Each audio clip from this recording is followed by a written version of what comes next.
see you there. Come on in. Come on, you're already in. What brings you around here? I'm just kidding. I know exactly what brings you around here. You want to know how to make over your room. And we are going to deliver. That is what we are going to do today. I am going to show you how to make your room a space that you love to be in, because we are spending so much time in our rooms these days. So I'm going to give you some tips, and we're also going to take a little look at my room along the way. If you're new to my channel, hi, my name is Izzy. If you like the vibe, go ahead, subscribe. But if we're already acquainted, you look great, you look fabulous, you look like you're ready to pilot your own life and make a space for yourself, and I love it. I'm so excited to see you. We're just gonna get into it. First, we're going to come up with like an overall vision for your space, what you want it to be, the kind of mood that you want to accomplish, and then we're gonna talk about furnishing and floor plan, and then we're gonna talk about decor. Sound good? Okay. So we're gonna start with like your overall vibe, your overall vision, what your room's gonna be. So you should ask yourself, a bit of soul searching, what is your room for? Is it a sleep sanctuary, art studio, your office area? Is it where you work out? Is it all of the above? What is it that you want from your room? The second question is, what style do you want? What mood do you want? Do you want something clean? Do you want something minimal, cluttered and fun and colorful? A bit more muted, black and white, something dark, something bright, Explore, go on Pinterest, go on Instagram, go on TikTok, whatever it is. Go get some inspiration. As you can see from my room, I just wanted my room to feel like a big exactly what's on the inside of my brain. So I wanted it to be colorful, I wanted it to be bright. I love a good white room and planned moment. I started off with blues and greens and oranges because that gives me a lot of energy and serotonin because it feels like I'm outside, even though I'm not. There's a lot of naturally occurring colors there. I started with those, but then I've also been filling in kind of the rest of the rainbow with like pinks and reds, with the vibe of every room I've had for the past 4 years, except this room I feel like I actually did it right. So now we're gonna talk about two things. First thing, furniture and floor plan. This is like what most of your room is about. This is kind of the skeleton, but also the meat. It affects the flow of your room. It affects how your body interacts with the space. Well, I want you to think about arranging your room according to the purpose that you thought of 30 seconds ago. So all of my furniture is against the walls so that I could maximize floor space, because I pretty much live my whole life in my room. I exercise right here. I work here. I edit. I study. I sleep. I watch TV. I do everything here. Things to think about could be, if your room is like your sleep sanctuary and that's it, you could center your bed on the wall so that it becomes the focal point of the room. If your room is very much so a workspace and you need to prioritize having a good home office, then maybe you might put your desk right below the window so that you get lots of natural light while you're working at home. You might also want to use shelving or any other furniture you have as sort of like a divider or a unique kind of headboard. These are all just ideas. And what I think is important is that you create areas for yourself. One area that I have is that I have this lovely like little balcony thing that I don't really think is a real balcony, but I can sit out there. So I put this little chair out there, and that's kind of where I could drink coffee and read. But even if I didn't have that balcony, I have my bed and I could sit on it like this and watch TV, or I could sit there, read a book before going to bed.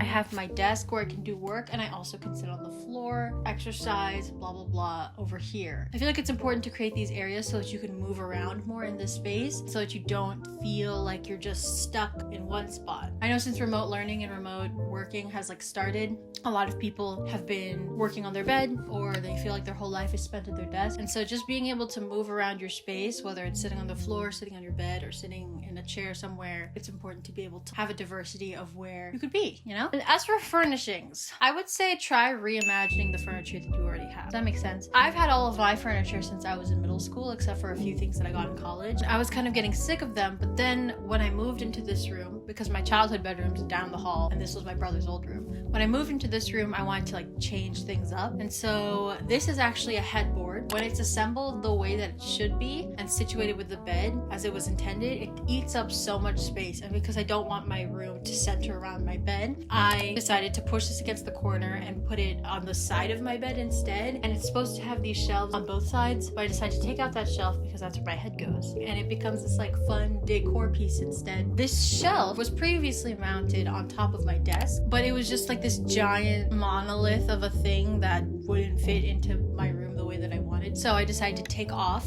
the hatch and mount it onto a wooden board instead to make it this like low counter thing. And then I was able to put my desk underneath the window for a lot of natural light. Yeah, so feel free to, like, the furniture you have, feel free to take it apart, dig around your house for old things to like make it better. I found this piece of tempered glass that I use as a monitor stand now. Feel free to repaint it, get rid of it, revamp it to fit your needs, you know? However, 3 tips that I have if you do need to buy furniture. 1 is to measure your room. See if it fits. Make sure that furniture is not too tall or short too. Tall furniture will make your room feel smaller if that's what you want, whereas lower furniture make it feel taller.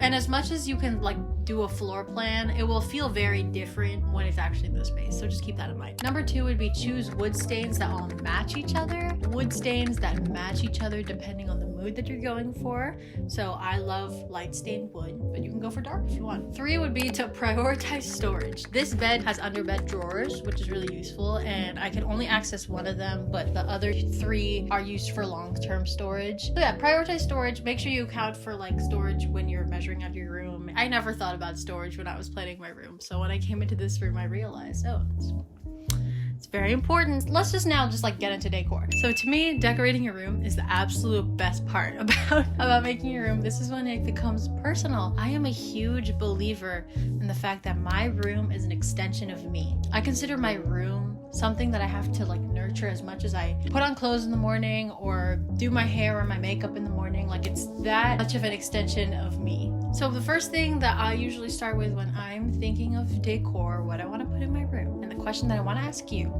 is, what makes you joyful? What makes you feel at peace? And what inspires you? I feel like those 3 things can, 1, guide you in a direction if you are struggling to pick something, if you don't know how to decorate quite yet. Those are 3 questions that are good to ask as jumping off points. And also it could just make your space mean a lot more to you rather than like buying a random painting, which is not a bad thing, but it would be nice if it meant something to you, right? If you don't have a specific taste yet, if you're starting with a completely blank canvas, thinking about what your interests are could really help guide what you need to get. So it could be your profession, this could be plants, it could be pictures of your friends, be your favorite artists, your favorite films and shows, places that you visited that mean a lot to you. It could be framed photos of your loved ones. It could be paintings that you really care about. The whole world is your oyster, really. As we can see here, my room is jam-packed. It is just filled to the brim with things that make me so excited, things that I love so dearly. Sure, it's like a little bit cluttered. Maybe it's very cluttered to some people, but I feel so happy every time I look at any corner of my room. I buy albums of my favorite groups with the prospect of hanging the poster up in my room, hang up my own art, I hang up my own work on my wall. I've had this little Prince poster since freshman year of college, and it has been up in every single room that I've lived in since, and I just feel happy. I think it's really important to be inspired and excited by your space.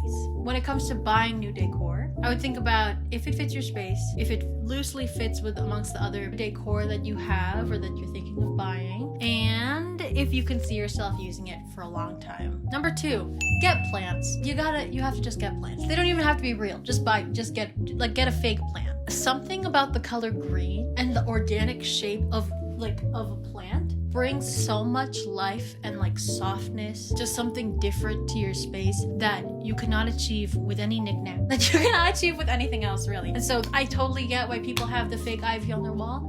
I've become a huge fan of fake plants, as well as my 2 indoor plants that will survive and thrive under neglect. Like, no matter what style you've chosen for yourself, having a plant will just bring a liveliness to your space that can't be achieved with anything else. I would recommend this pothos. I think it's a pothos. And I also have my Zanzibar gem, or the ZZ plant, that I have adored growing because she's so resilient. And so I would recommend Googling hardy plants, low light plants, indoor plants, low maintenance plants. You know, you have a new friend and you don't kill it right away. It's good to work up to more high maintenance plants. You know what I'm saying? And another thing is, this isn't decor. I would call this a decor point because it affects the aesthetic of your room. hide your storage or have hidden storage. Like, it's very cute to have open shelves and stuff, but having open shelving is good for when you want to display things, or like if you have books, or if you have little knickknacks that you want to display. But other than that, tuck your stuff away, because then it's less cluttered. It's more pleasant to look at, you know, whether you're stacking up stuff in a closet or you have like actual drawers or actual cabinets to hide stuff in. I would so recommend that. I'm someone that just kind of tucks things wherever. I have a lot of random things in a lot of random places, but it makes it a lot easier to declutter and to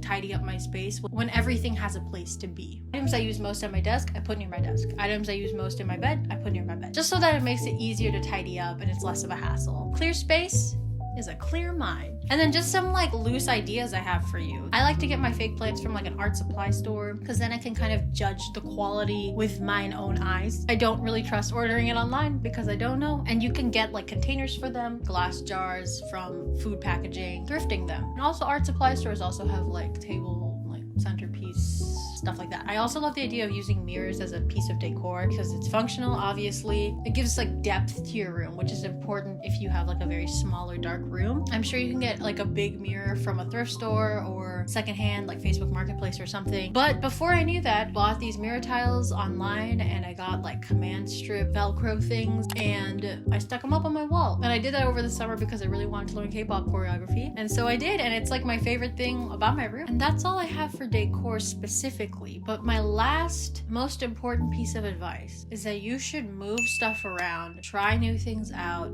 invest a lot of time and energy into making your room your own. You know, there's no wrong answer, there's no right answer either. It's very rewarding, in my opinion, to change it as often as you change your hair or you change your clothes. Just even like moving this plant from here to there, like, refreshes it. Even moving this lamp from here to there refreshes the room a bit. I am long overdue for like taking down this wall and re-putting it up with a new configuration. This is probably the longest furniture configuration I've had. I usually change it like once a month or something.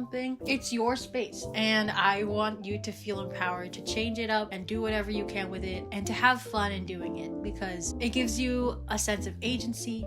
It gives you a sense of accomplishment. It makes you feel like you've created something your own, you know? And so the key to having a space and a room that you love to spend time in is to just treat it with as much care as you treat yourself. You gotta adorn it, love it, clean it, cleanse it, spend a lot of time with it, because you deserve peace, you deserve safety, you deserve leisure, you deserve rest, and your space is a very, very important part of that. And I hope that this video helped give you some ideas and some tips on how to make your space your own and a place where you feel like you can most be yourself. Remember, you are not bad, you are lovely, and you are deserving of all those things I just mentioned. Peace, safety, your own space, all of these things, leisure and rest. You are deserving of all of it. If you like this video, go ahead, please give it a like, leave it a comment saying hi. Tell me about your own like interior design decorating tips. I'll be hanging out down there. And if you've watched up until this point, go ahead and subscribe. We have a lot of fun stuff coming, you know what I mean? So I'm gonna go. I love you very much. I'll see you in my next video.